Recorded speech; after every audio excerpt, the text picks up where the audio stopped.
Welcome back to Daily Insight as we have an exciting topic today. It is no business like shoe business. And for that we have the owners of the highly successful Daz Shoes, the Daz sisters. Yes, owners of Daz Shoes, Neeresh and Sureen Bhagwandas. Let's all welcome them. Hello, good morning. Hi, Neer. Welcome. Of course, at the shore. Hello.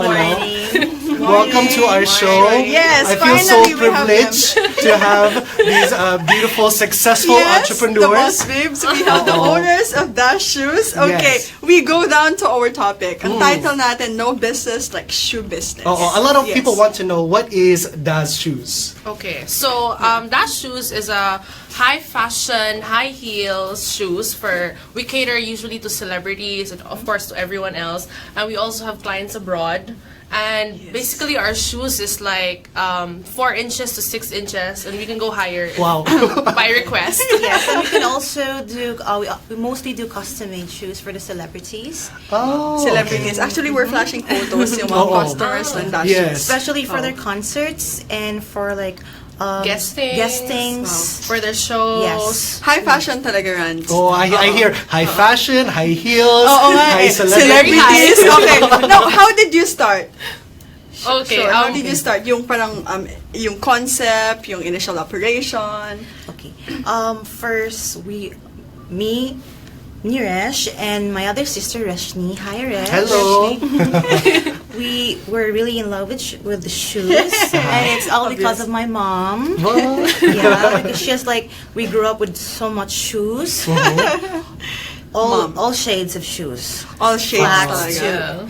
So we were like so in love with shoes, and then so Neeresh, Neeresh and actually me and Reshni, we have really our sizes of our feet is not normal. Yeah, it's kind of on the bigger end.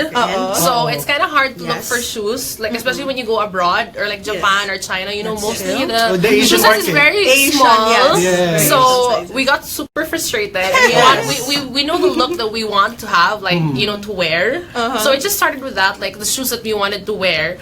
And then from then on, like we decided to create our own line. And you know, it's really just passion. Out of frustration. I cannot find the shoes that I want. Gawa na lang tayo. Smart. So now you saw that there is a need for this market for the high fashion woman, high fashion Filipino woman who is a little bit in the yung hindi normal yung but it's good for everyone, diba? That was shoes for every woman. Even the design. So how was the first operation? Sino yung parang nag-manage, sino yung taga-design? So the three of us really basically design the shoe. Like it's really a combination of all our ideas in one shoe. But you girls have a background ng talagang formal ng design or talagang out of creativity lang? Me, I work at MTV, music television show, as a designer and a stylist, but not shoes. But the fact that you have that as your background really helps. But remember when you did sketching before for fashion school? When I was like she would focus on the shoes. And my teacher was like, I think you should do shoes. And I told her about it because like there was on my sketches, like shoes is like awesome. Like it's like the dresses are so simple and the shoes are like baboon. That's the highlight, diba? So kayong nag-design. How about the operation or yung mismong manufacturing? My sister, who was Reshni, she handles the factory and the how to run it and the production line. Well, both of us are in the front in the line, so we do marketing, sales, and meetings, yes, the and celebrities, fashion shows, everything. and guestings and everything. So it's not just enough to be creative; you really have to be business minded. They have to be out there. Okay, I'm curious, Neer and Sure, paano nyo tinap yung celebrities? I mean, did they discover Daz or you went to them to offer the shoes? Actually, it's both. Because the first, like, we just started with a bazaar. Yeah, right? it was very organic. Bazaar. Yeah, In Rockwell. it was a pop-up bazaar in Rockwell 6 years ago. And then like on our first day we had bloggers coming in buying the shoes. And then like we were just surprised because when we saw like the client list, we were like, "Oh wow, I know this blogger. I know this like we had like on the first day Solen was there to buy the Scarlett Humphreys was there. Or one was there to buy for Anne. So I think that was when we found out that it was really something special, I guess. So no, we go to the next question. What do you think is the difference of Das or the edge? Bakit siya gusto ng mga celebrities or ng mga fashion bloggers? First of all, it's made with love. Yes. Second, it's made out of fashion. And passion. Fashion and it's passion. super comfortable. Yes. Ayun, what about the materials that you use? We really travel abroad to Source out. handpick ourselves. Yes. Handpicked It's materials. leather. We pick the leather. It's very important because it's the most important for us that it will last. If you buy a pair, if you buy a pair, it's not only for fashion, it's quality. What about the feel? I mean, looking at this, I feel pain Tapos, already.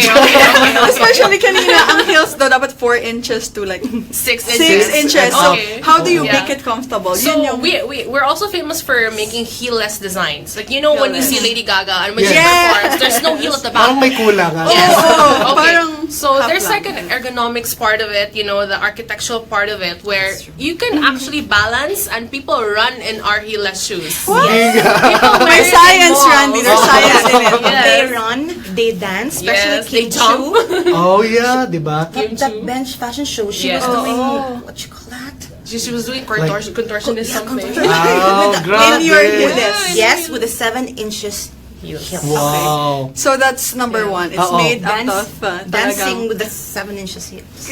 comfortable talaga Yeah, siya. it's So kahit na ganun kataas, you see, made out of love, fashion, passion. Because they are picking quality materials. Yes, diba? they source out, they go abroad now to pick, handpick talaga their own materials. Okay, so that's the difference of Dash shoes talaga. That's why celebrities wear it. And you know what?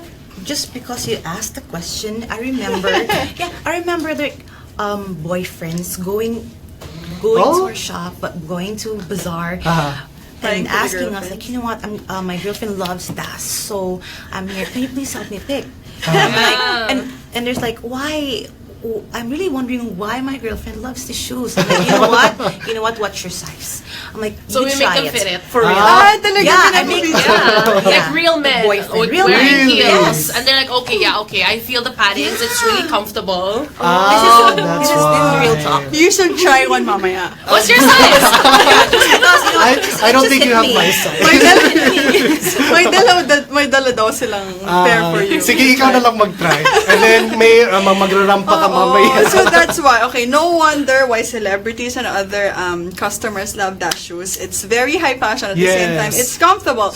And hindi lang siya yung pang fashion, but it also lasts. Okay, now the transition from being a designer brand to an actual shoe business. A lot of people have these ideas, the original, but they always lose it in the execution. Diba? That's They right. forget that with creativity, you also need these techniques and strategies. So For what are the business. things that you've learned that in managing your business that you feel like this is how you become successful? Okay. So this is one thing that I really want to tackle because most Filipino designers, they're so in the bubble of just being a designer that they forget the business side of it. Yes. Because your idea is really important, but it wouldn't make sense unless you actually sell it. Yes, Right? tama. Unless you see it on someone else. Yes.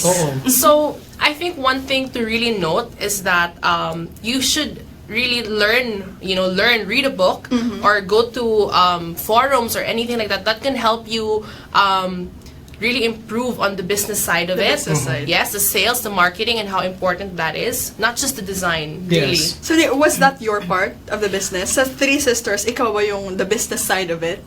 Aside from designing? It's Rashmi.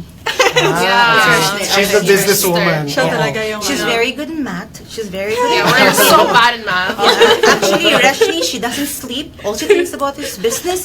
Oh, There will ganun be a talaga. solo Yes. guesting for Ate Rashmi. Yes. Bukas, okay, next Oo. week. Okay. Because she got it from my dad. Oh, Yeah. talaga. The business Okay. side to that from my Business dad. side. Yes. Okay, let's mention that also. Yes, ma'am. Let's mention that also. So, hindi lang yung talaga kayo. You think it really runs in the blood? Yes. The parents are also business Yes. people. Okay. The mom and the dad also. They got the inspiration and I think yung skills from the parents. Okay. One thing I also want to do special mention, when you chose the bazaar, your first bazaar, was it very important picking the right one? The location. Yes. Because with this one, it's a very specific demographic. Hindi talagang everyday wear, hindi pa pang kanto-kanto. So I think Rockwell was the best choice talaga. Yes. Yes. Yeah, we picked Yun yung market. Rockwell. So, yeah. On those specific years, Rockwell was really the best for bazaar, Yung pang-high. and it was really bazaars was really in that year. Yeah, it was like the fashion.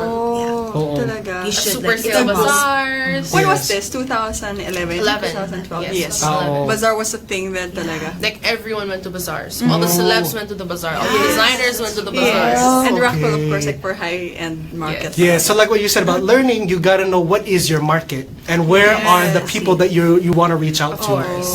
Okay, so you did the designing, Ate Rashni did the marketing, sales, and putting it or transitioning to business. No, actually, Rashni did the Business planning, structure. Business structure. Business structure. Yeah, we did the marketing and the designing. Three of us designing. Marketing, Social media. Social media. And social media. So We'll really talk is about a later. team effort, Yes. which we'll discuss in the next part about how they Yes. manage it in their family and among sisters. Correct. And the But next let's see. part of- Yes. Yes. Comments muna before we close this. Yes, okay. We have a lot of people watching. Emmy Sakro watching from Hong Lahat ng Kong. mga customers and followers yes. ng Das Sisters, Shout out of course. naman. Yes. Hi, Trish! Okay, MD shout out. Margie. Oh, really? Hello. Margin Hi, also Trish. watching. Hi, Margin. Jeru Support Batal, my wife's wedding shoes is done. Wow! Hi, My girl. Yes. Okay. Geraldizo J, good morning and beautiful guests. Aw, Hello. thank you. And also beautiful hosts. Okay. No, Of course. And Raf Delos Reyes watching. Hi, Raf. Yes. Okay. It's Raf's birthday pala. Oh yes. Happy birthday, Raf. Raf. Oo. Okay, so to our next episode or next segment of this topic of this episode for today, we're gonna talk about the pros and cons of managing the business with your sisters, with your family. Kasi di ba Yes. meron talaga yun. Oo. And we will discuss also yung na-mention na kanina, yung managing the business without having a physical store. Oo. Yung social media and being online lang. Okay, so stay tuned with the sisters. We'll be back. The pros and cons of managing the business dash shoes with your sisters. Yes, a lot of Kasi people diba? think a family business, you're gonna butt heads. Oh, diba? correct. Oo. So now we ask the sisters, how do you guys manage? Wala bang conflict? First, we're gonna talk about the pros. Yeah, Pros. pros. Yes, pros. So, it's not the shoe business is not like a business to us. Okay, this is like our first love. Okay. So, even when we are at home, we still talk about fashion. We still talk about Yeah, it's 24/7. Like So there's no separate work life and home life. It's no, merged no. together. That's the one of the pros. The Yes. pros. Oo. even when we're dreaming. Dreaming about the next design. Yes. Like our minds already sketching. So lang pagising nila, I dreamt about dash shoes. Yes. Really? It's true, and then we can talk about the design. Right there and then. So that's the pros. Yeah. And Neeresh is gonna. Anytime, anywhere, you can Yes. talk about the business. Yes. Oo. Correct. That's the advantage. Yeah. Do you have anything to add, pros, about working with Yeah, your sisters? just to add on that, like when we're traveling, especially when we're traveling, we look at like get inspired with designs, with architecture. Then we can easily incorporate that with the designs, okay. with the shoes. Like it's really quick and easy to talk about it because we're so comfortable, talking about the shoes and everything. Cons, I think it would be because we have such strong personalities sometimes, and I then don't know this. shy type. All the three Da sisters, strong personalities. So, Okay. okay. Yeah, the and cons we is- kind of have like different design, like styles. Okay. Like she's more edgy, I'm more like conservative, like sophisticated, and my other sister is like more casual. So sometimes like for one shoe, kasi it's three of us, diba? So, like, for example, she wants to be, like, more casual, and I'm like, no, more studs. More flashy. More studs, that's of course. And then it's like me, no, that's not the future. This is the future. And there's like, that's two futures. Exactly. That's what I see already. Okay, so it's mostly on the design. The conflict happens mostly on the design. But that can also be a good thing. Yes, diba? I don't see it really as a cons, diba? Parang- When you have 3 designers, you're really incorporating all the different styles. Just like all women, you all have different styles. Correct. Diba? So I suppose yung mga designs just like meeting halfway. So Yes. yun na yung mga collaboration of all your Exactly. ideas. A compromise between a Labor of love futuristic and a casual edgy. and a simple conservative Oo, one. Galing, no? yes. May taga-balance. Okay, how about running the business? May pros and cons din ba doon? Aside from yun nga, designing it, yung running the business, mayroon bang conflict? As sisters.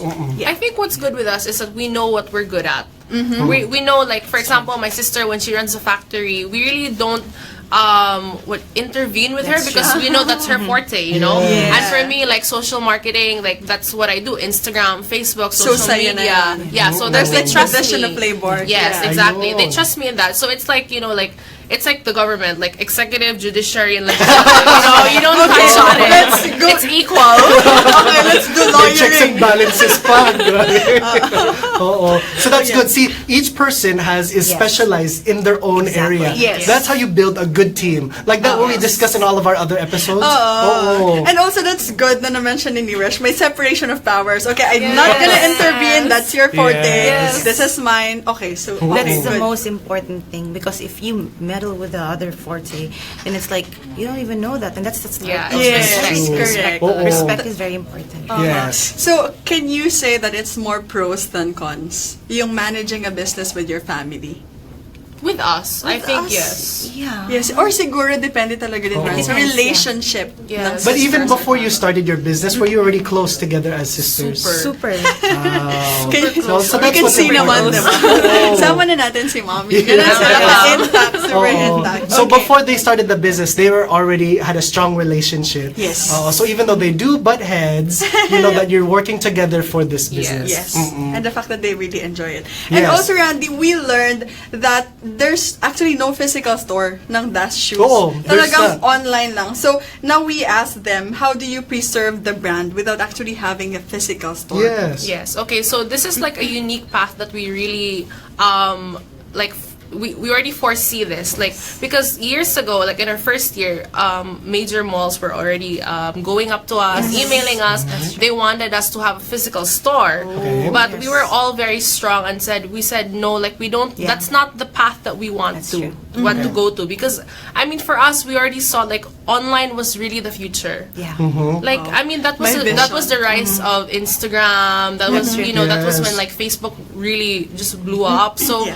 we really didn't see it wasn't necessary for us to have a physical store. Like I think online and like shipping worldwide for us, that was Yes. really our niche, I guess. And to think, not only the Philippines was offering us stores, Yes. and Wow. it's like all Those over, are even in international Dubai, in malls. US. We got Like what we just reported. mentioned kanina, Oo. high fashion. We got so many emails, and we're like really talking about offers, but then we said no, we'll just do this. So sure, you really didn't consider, like you were firm in saying Yes. na our direction is online, and that's it. Really, that's the future. Like what we've been reporting in our news all the time. Yes. You see these people closing their Closing their stores. stores. Exactly. So then, how do you get new customers? Then how do they find out Via about online, your? yes. It's all online. The world is Online. online, really. Yes. And your social media girl is near. Yes. So you do everything Yes. online. Instagram. But even your marketing is not just social media. You also wear your shoes around, diba? Okay, and then you were That's your saying, how do marketing, you test your shoes? Do you know if they're durable enough? Yes. Okay. Like just like what I was saying a while ago. How we test our shoes is, me and Neeresh, we go shopping, meaning we go grocery in a supermarket. Watch Wow. movies, Watch go to the movies, malls. wearing the shoes, for us to just test if the shoes is already durable and comfortable. Even palengke? Grocery. Minsan tumatakbo din sila with that. Okay, when you feel sure that it's not comfortable, may ganun bang instance na parang, okay, hindi pala siya comfortable, hindi siya, I can't last like hours wearing it. Yeah. So, do you like kind of twist or... What we do is bring it back to the factory and tell Rashni, like, I don't, there's a problem in this area, specific area, and then we change it, and then I do it again, all over again. Sometimes we even have like lunch with our shoes, and we're like, "What's the problem?" Okay, and we're just looking at it. We're like, "Okay, I think this part, and this part." There it is. And then while you're going around, people are asking you about your shoes. Yes, but you know what? There's an instance I remember, like.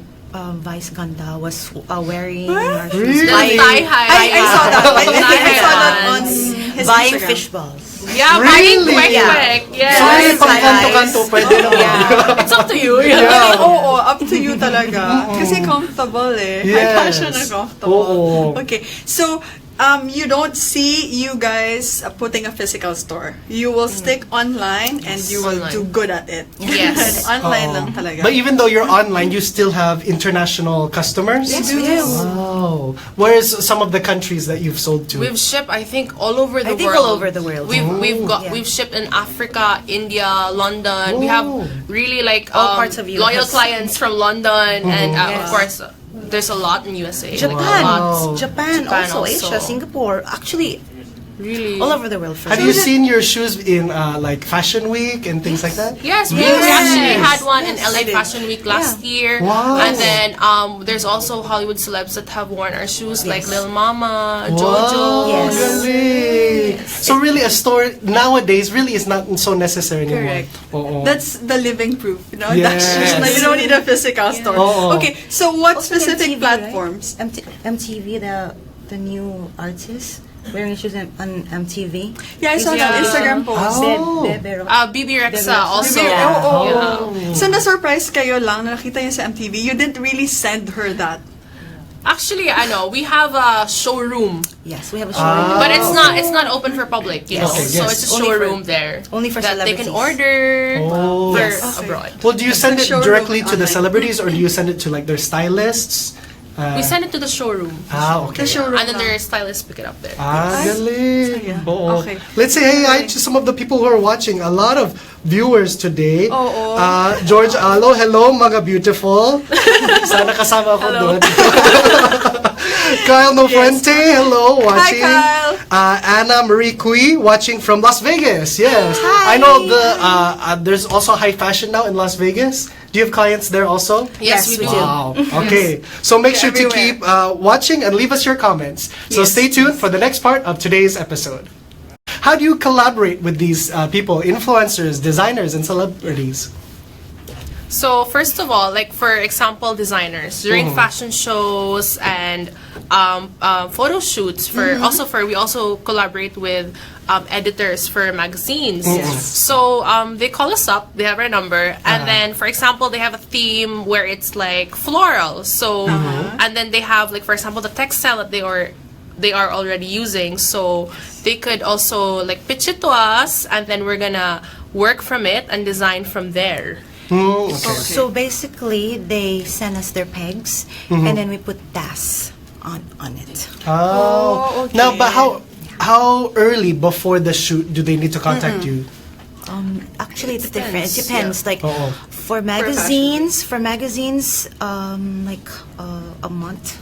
Yes, Before, A month. before, and for the shoot and for the designers, around 1 month. 1 month too for a fashion show, for a fashion week, and for celebrities also. Actually, it depends for celebrities. Yes.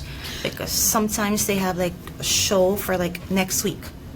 Okay. That's so, how it is. Yeah, so the influencers, the designers contact you guys. How about you initiated collaborations? May ganun din ba? That you contact them for a collaboration? Or mostly sila yung nagko-contact sa DAS?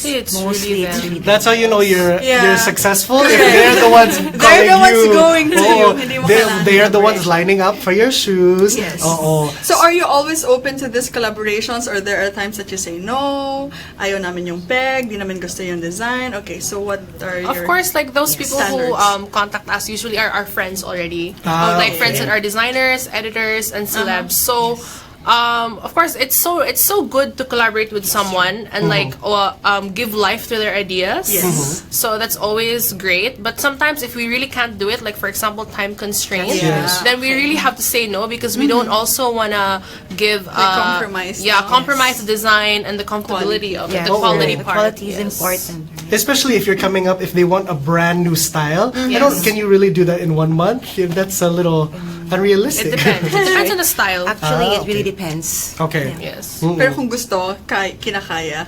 Pag mga collaborations that are really, really great, no? Kasi it's one of, I think, the marketing strategies also. To Yes. collaborate with Oo. designers and influencers. One time we did a collaboration with Carrie Santiago, one of the Hi, Carrie! most famous couturiers in the Philippines. So We of course, did yes. Red Cross ball with him, so it was a charity gala.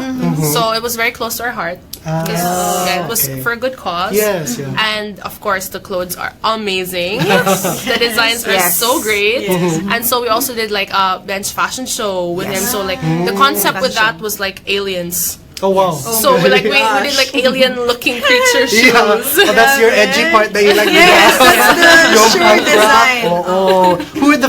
Who are some of your favorite people to collab with? Yes. For me, Kim Chu. Kim Chu. Yes. Bakit? Edgy rin ba siya? Because when she wants, like, for example, she says that she wants a shoe. She just tells us like for a specific occasion, and then Heel height. and the color, But it's usually the heel height. and color, and then she just say like, you already know what I want. So she gives you the There's a freedom. certain trust Yeah, that's already. why we love her. That's how you know you have a loyal customer who always comes back. I trust you know what to do. Yes, You know my exactly. taste, Yeah. go Yes. execute it. Ganun. Okay, so your collaboration is mostly for fashion runways, ganyan, fashion week, and for photo shoots, for magazines. Okay, so those are the collaborations. Oh, now a lot of people are interested in starting their own shoe business. Correct. They have these ideas and they want to start. What's some words Their of own advice? brand. What Yes. can you tell some of our viewers? Okay, so first, you should have the passion. You have to know what you want, Yes. Know what you want. know what you love, and then if you know it already, you have to have a devotional prayer. Yes. Ask it from God, and it will Guidance. just Everything will fall into place. Everything will Yes. follow. Yes. Oo. Of course, diba? How about Guidance. for you? Any Yeah. words of advice? Words of advice, don't give up. Like, don't easily just give up on your dream. Like, if it's really your dream, work for it. Like, no matter how many failures you have, failure is just another, a setup for success. So, Yes.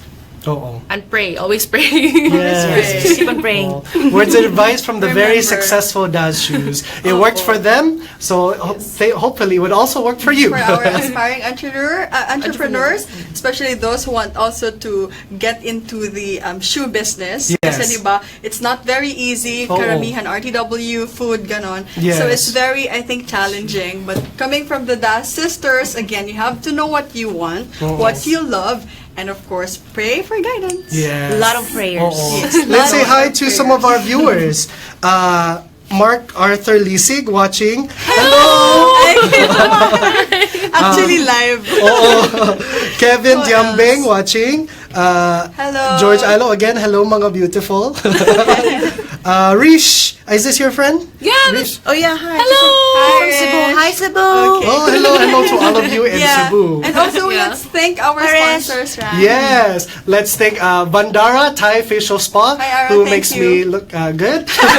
She's starting her own fashion business hub. Yes, So for opening those who soon. want to join, you can look into Bandara. And Sis Danilyn Reliera of Daria Clothing. Thank you. Yes. And I'd also like to invite everyone who wants to work out at the Arena Weekend Market every Saturday and Sunday. You can work out in your Daz high heels to try them out. So we all hope that you enjoyed this episode. These are mornings filled with meaningful business talk. Giving you useful advice on how to win at your career. I am Randy Bernardino. I am Mayan Manzano, and this is Daily Insight.